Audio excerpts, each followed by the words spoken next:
बहनी हो तोहार मन से एकदम पगला गए बाटे। का बात ये है बहनी? हमरे बताओ तो बहुत शर्म आवत है, तोहार मन से धुआ ही वहीं पूछ ली हूँ।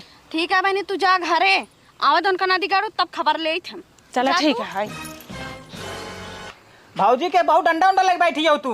अरे तू से एकदम से बौरुआ गया बाटा, तुम्हार से सेवा पानी करे खातिर डंडा ली नहीं। अरे भाऊजी का हम बौरा नहीं।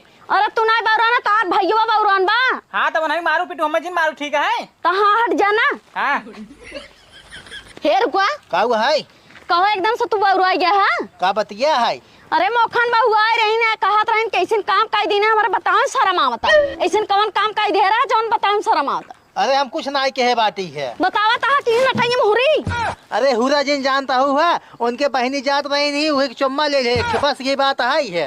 खाली चुम्मा ले रहा। और हम खाली चुम्मा ले कुछ कहे हुए ना बाटी। चला ठीक है, हम कहे कौन ऐसे काम काई देने बताओ मन करे शर्म आवत। चल घरे। जानता ही हम कौन